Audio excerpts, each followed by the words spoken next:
કાલે આપણે પૃથ્વીનો ઉદ્ભવ અને ક્રાંતિ વિશે આપણે થોડું ઘણું જાણ્યું હતું. હવે થોડું આપણે કાલે બાકી રહ્યું હતું એ હવે આજથી આપણે જાણશું. તો કાલે આપણે ક્યાં પહોંચ્યા હતા અહીંયા ચાલુ કર્યું. કાર્બન ફેરિસ તો કે 28.6 કરોડ થી 36 કરોડ વર્ષ સૌ પ્રથમ પરિસૃષ્ટ જીવોની ઉત્પત્તિ અને કરોડરજ્જુ ધરાવતા જીવોનો વિકાસ થયો હતો. પૂરા જીવી ડીઓનિયસ 36 કરોડ થી 40.8 કરોડ ઉભયજીવીઓનો વિકાસ.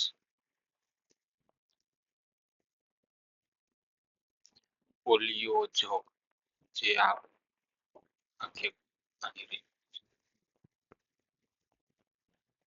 સેલ્યુરસ 40.5 થી જમીન પર જીવોનું પ્રથમ ચિહ્ન જોવા મળ્યું જે વિકાસ પ્રથમ માછલી હતી.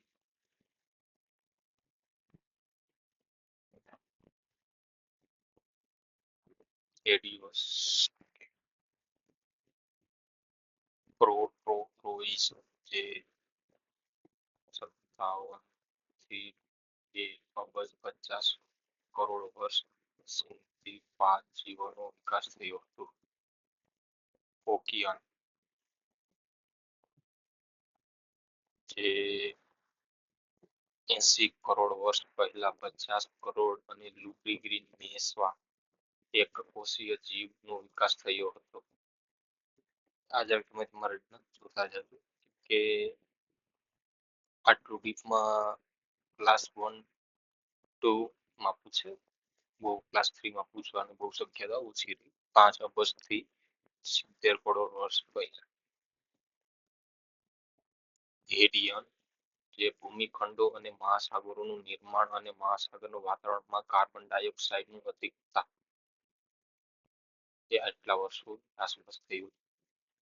5 અબજ વર્ષ પહેલા સૂર્યની ઉત્પત્તિ થઈ હશે. 12 અબજ વર્ષ પહેલા બ્રહ્માંડની ઉત્પત્તિ થઈ હશે. 13.7 અબજ વર્ષ પહેલા બિગ બેંગ જે શરૂ થઈ હશે એવું માનવામાં આવે છે. ઓનલાઈન પૃથ્વી પર પ્રથમ સજીવની શરૂઆત ક્યારે થઈ હતી? તો કે એક કોષી કયા સજીવની થી થઈ હતી? તો કે એક કોષી સજીવ અમીબા. કયા ખગોળશાસ્ત્રીએ સૂચવ્યું છે કે વાયુ અને ધ્રુવ રાશિના આદિ પદાર્થમાં સૂર્યનો ગ્રહનો ઉદ્ભવ થયો છે? તો કે લાપ્લાસી. પૃથ્વીનો ઉદ્ભવ સમયે તેનું વાતાવરણ કયા વાયુનું બનેલું હતું? હાઇડ્રોજન અને હિલિયમ. જે અત્યારે આપણે જોઈએ તો સૂર્યનું છે તે જ હાઇડ્રોજન અને હિલિયમ. વાતાવરણમાં મુખ્યત્વે સજીવ સૃષ્ટિ જીવંત રાખવા ઓક્સિજન અને નાઇટ્રોજન. પૃથ્વીનું ભૂગર્ભ મુખ્યત્વે કયા ખનિજ દ્રવ્યોનું નિર્માણ? નિકલ અને લોખંડ.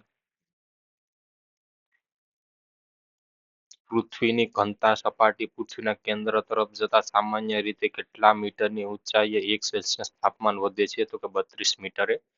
પૃથ્વીની સપાટી નજીક આવતા પ્રસ્તર ખડકો મુખ્યત્વે કયા બે સ્વરૂપે જોવા મળે છે? તો પેલું ભૂકવચ શિયાળ અને બીજું ભૂરસયામ.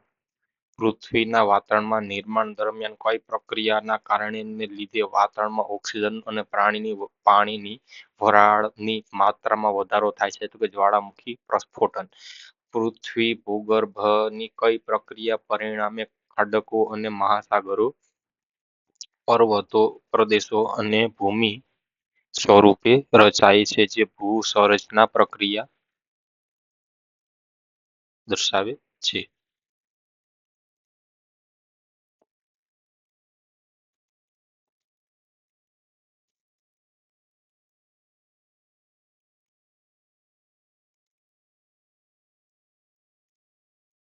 જે એક મિનિટ મેં ચેક કરી લઉં.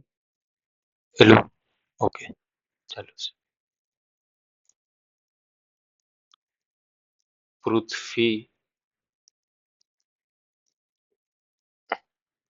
પૃથ્વીના મુદ્રાવળની સરેરાશ જાડાઈ કેટલી છે? તો કે 33 કિમી. પૃથ્વીનું શિયાળ સ્તર કયા ખડકોનું બનેલું છે? તો કે ગ્રેનાઇટ. પૃથ્વીનું મુદ્રાવરણ જલાવરણ વાતાવરણ બનેલા આવરણને શું કહેવાય? તો કે જીવાવરણ. પૃથ્વીના આવરણના નિર્માણ દરમિયાન પૃથ્વીની સપાટી પર આવેલ ઊંડી અને વિશાળ અંતર્ગત વરસાદની પાણી ભેગું થવાના કારણે કોની રચના થઈ હશે? તો કે સમુદ્ર અને મહાસાગરની. કયા ગ્રહને જલિયા ગ્રહ પણ કહેવાય છે? તો કે પૃથ્વીને. પૃથ્વી ઉદ્ભવ અંગે કઈ બે પરિકલ્પનાઓ સ્વીકાર કરવામાં આવી છે? તો કે નિહારિકા કલ્પના અને ભારતીય પરિકલ્પના. અવકાશમાં તારાઓનો સમૂહ વચ્ચે જોવા મળતો શ્વેત અને શ્યામ વાયુ વાદળને શું કહેવાય છે? તો કે નિહારિકા. સૌરમંડળમાં કયા એકમાત્ર ગ્રહ જે જીવસૃષ્ટિ અસ્તિત્વ ધરાવે છે? તો કે પૃથ્વી. પૃથ્વીની ચારે બાજુ આવેલું આવરણનું નામ જણાવો. તો કે વાતાવરણ. પૃથ્વીની સપાટીના કેટલા ટકા વિસ્તાર ઉપર જળ રાશિ ધરાવે છે? તો કે 71%. આ જરાક જોઈ લીધો તમે તમારી રીતના. તો કે આ અહીંયા પૂરો થાય છે. જો આપણે આગળ શરૂ કરશું.